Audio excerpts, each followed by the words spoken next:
Hey, it's Jen Pachichi. I am trying to record this for like the fifth time. Let's hope this one works. I am talking this week about how to create the life that you want.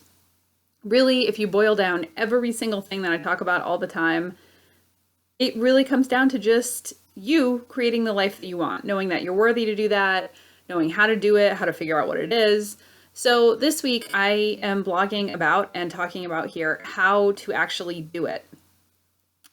My blog post has more steps, but I'm just going to talk to you, I think, about the one thing that is so important about creating the life that you want. Are you ready?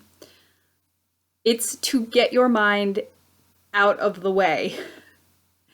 Your mind will not help you create the life that you want. Let me just take you back. Come back with me to, I don't know how old you are, but come back with me to like high school. So if you grew up anything at all like I did, which you may or may not have, you were probably pressured or encouraged to go to college. You had to make a decision. I was 17 when I went to college.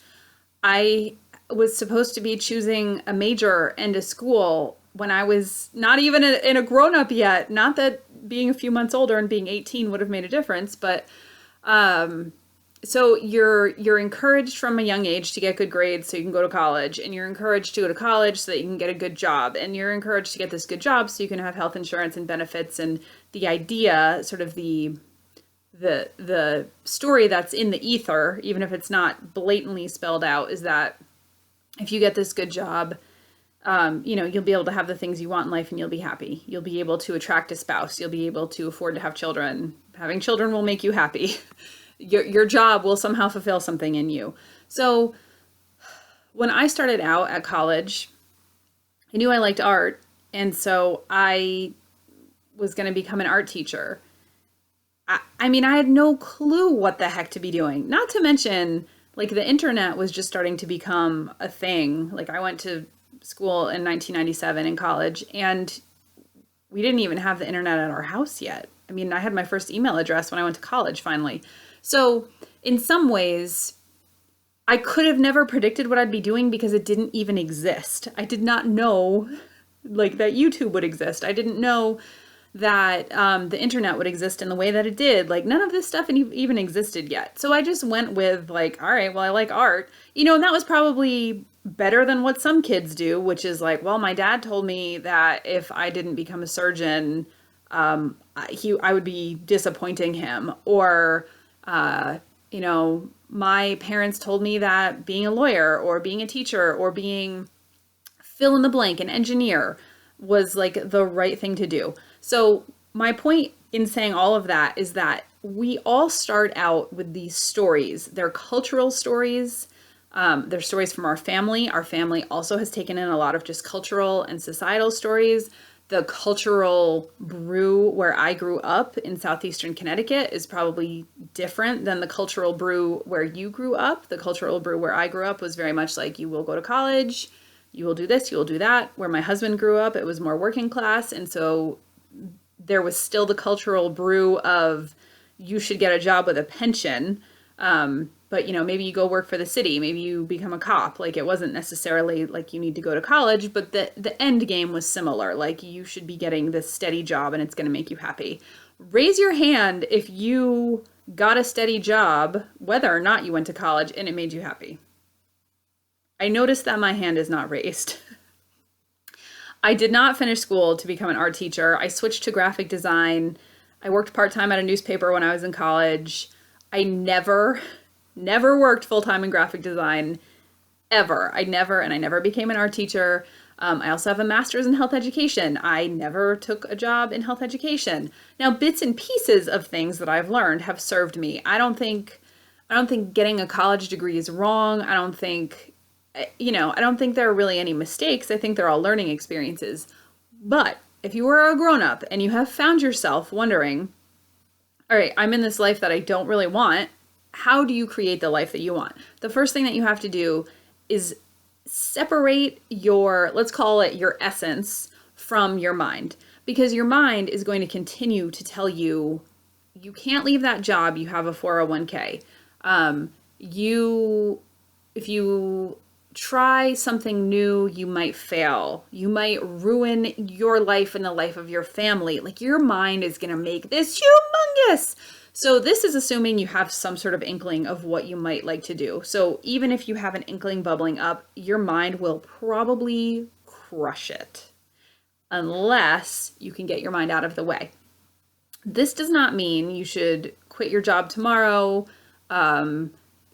run away to California without like telling your family. This doesn't mean that you have to take these extreme steps, but it does mean you have to start paying attention to the things your mind is telling you about what bubbles up as something you might like to do next. Because your mind, it does it in these really sneaky, subtle ways that you probably aren't even noticing. Like you may find yourself getting excited about something and then your mind just immediately puts the kibosh on it and you almost didn't even realize it happened. And then you're like, oh yeah, I remember that 3.5 years ago, I wanted to sign up for that class at the community college about hearth raised breads, and my mind snuck in and told me I didn't have time. Interesting. That sort of thing. The other thing to watch out for with your mind is your mind may be saying, you have it all, you have it all, you have it all, you have it all. Like it might be saying like, you have a great job. Yes, you do. Yes, you do. You have a great job. Your career is going very well. You have 2.5 children. Everything is wonderful. Now, your mind may be saying that, but there may be something inside of you. Like you may be getting sick all the time. You may be extremely angry for no reason. You may be sleeping all the time. You may be consuming cupcakes at an alarming rate. Side note, nothing wrong with cupcakes. You should just savor them and enjoy them if you're going to eat them. I love cupcakes. Okay, so your mind can be doing a couple different things or all of them at the same time. Your mind could be telling you like, well, you have everything you want, so you should just be happy. And that is going to create, it's going to create like stress because you're going against what your soul, what your essence wants. So even if your mind says you have everything you want, if you feel on the inside you don't, your mind is wrong. You need to get your mind out of the way. The other thing is that anytime anything bubbles up, your mind may come in and just hammer down on it. So what do you do to get your mind out of the way? I mean, the first thing, the main thing, and I have said over and over again, is to like start noticing that your mind is doing this. You can't stop it if you don't notice it's happening. If the flamingo on your front yard keeps getting stolen, you can't keep it from getting stolen if you've never even noticed that it's getting stolen. Does that make sense? One day you look out and you're like, oh, it's gone. Oh, and then you can start paying attention. You can put a new flamingo out and you can see if, put cameras on it, see who's coming by, who's walking around, research who is new in the neighborhood. I don't know. Whatever that, I'm not good with metaphors. Just, I'm going to drop that one now. And if you got anything from it, I'm happy. But you can't get your mind out of the way unless you actually know that your mind is in the way. So acknowledging that your mind is in the way, noticing whether or not your mind is telling you stories that you should be happy because you have everything you want, or if it's quashing all of your ideas, or if it has like sort of subtle, like maybe you've moved towards the life that you want to create, but your mind keeps putting up walls because it says like, people are going to be disappointed, man. And that like, it won't let you take that next step, even if you know what that next step is. Your mind could tell you stories that you don't know what you want, and you could start to believe them. Again, you'll feel sort of like a dissonance between your essential self, your essence that knows there's something for you, and your mind, which can create uncomfortable feelings. It can do all sorts of things. So also go read the blog post because I have more steps in there, but know that your mind is the thing that is preventing you from creating the life that you want. You have to get past those cultural obligations that your mind has decided you need to fulfill so that you can create the life that you want, because the life you want may not look like the life that your family or culture or society wants for you. And that is fine. You do not need to do what your culture or society wants you to do. But you have to realize the part that the mind plays in that. You have to notice the thoughts that your mind is always sending towards you about why you have to keep the job you hate, or why you have to, I'm making this career related, but it could be relationships, it could be anything. Just start noticing the ways that your mind is keeping you trapped. And once you see it, you can let it go on. You don't have to like try really hard to change the thoughts unless you want to start thinking positively. That is helpful.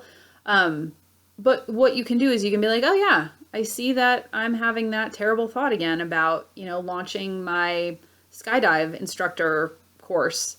And then just ignore it and go back to your center and go back to your essence and do the little step that your essence is encouraging you to do.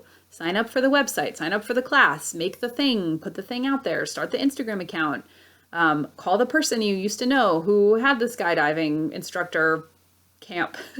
Just take the little steps that your soul, that your inner voice is pulling you toward, and ignore what the mind is telling you. All right, I'm sure I will be back with much more on this topic soon. See you later.